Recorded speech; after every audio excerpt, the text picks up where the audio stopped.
पुढे तो म्हणाला, मी तुम्हाला खचित सांगतो, कोणताही संदेश स्वदेशात मान्य होत नाही. आणखी मी तुम्हाला खरे ते सांगतो की एलियाच्या काळी 3.5 वर्ष आकाश बंद राहून सर्व देशात मोठा दुष्काळ पडला होता. त्या काळी इस्रायलात पुष्कळ विधवा होत्या. तरी त्यातील एकीच्याही कडे एलियाला पाठविले नव्हते. तर सिदोन प्रदेशातील सारफत येथील एका विधवेकडे मात्र त्याला पाठविले होते. आमेन. Praise God. हे कोण बोलत आहे?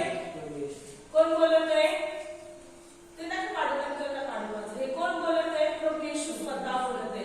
जेव्हा प्रभू येशू ह्या भूतलावरती आला, त्याने ह्या ठिकाणामध्ये तो राहत होता. त्या ठिकाणामध्ये तो सेवा करत होता. लोकांना देवाच्या राज्याविषयी सांगत होता. त्यावेळेस स्वतः प्रभू येशू ख्रिस्त काय करत आहे? ह्या सारफतेतल्या विधवेचा उल्लेख, सारफतेतल्या विधवेचं नाव स्वतःने त्यांचे किती मोठा आशीर्वाद आपण बघतो की या ठिकाणी तिला मिळालेला आहे. एक विधवा आहे जिच्याजवळ आता काही सुद्धा पुढच्या भविष्याविषयी काय सगळा अंधकार आहे तिच्यासाठी. तिला आता काही सुद्धा अपेक्षा नाही किंवा काही सुद्धा तिच्या समोर आता आशा उरलेली नाहीये. आशाहीन ती झालेली आहे. सर्व आता तिला तुम्ही मरणार आहे आता पुढच्या जीवनासाठी तिला काही सुद्धा आशा नाहीये. अशा व्यक्तीला आपण बघतो की परमेश्वराने आशीर्वादित असं केलं की तिचं नाव त्या ठिकाणी आपण बघतो की पवित्र शास्त्रात तिला स्थान मिळालेलं आहे. बघा तिच्या एका विश्वासाद्वारे आणि तिने केलेल्या एका कृतीद्वारे काय झालेलं आहे? परमेश्वराने तिला इतकं मोठं स्थान दिलेलं आहे.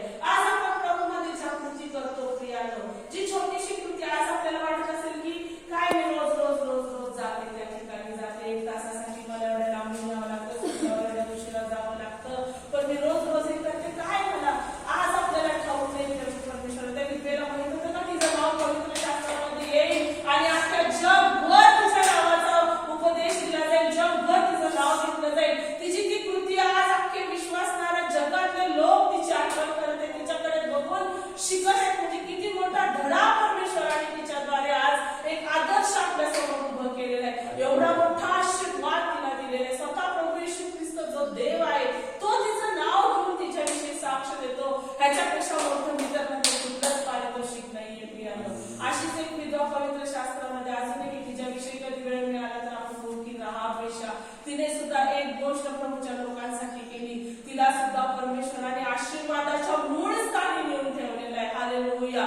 आज आपण विचार करतो की कोण येत नाही, कधी कधी असं वाटतं कोण येत नाही, आपणच का जावं. परंतु आपली ही छोटी छोटी कृती सुद्धा काय करणार आहे? परमेश्वर लिहून घेतो. आज जग पाहत असेल, आज कोणी पाहत नसेल, आपल्याकडे आपल्याला वाटत असेल की मी जाते येते, कोणी पाहत नाही, परंतु आपल्याकडे जिवंत परमेश्वराचे लेख आहे. आपली एक एक कृती तो बघत आहे प्रियानो.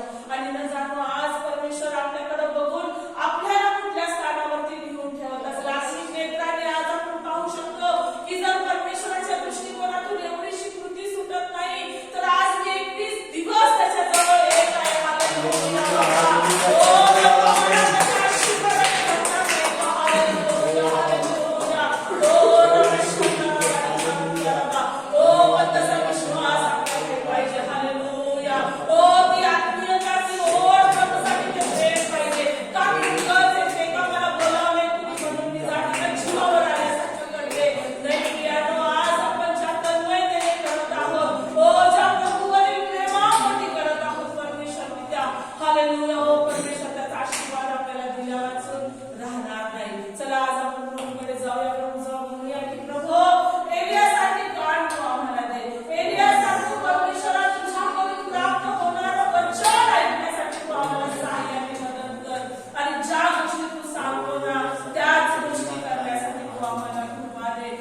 आज जरी एक दार बंद झालं प्रियानो आपल्यासाठी तर नक्कीच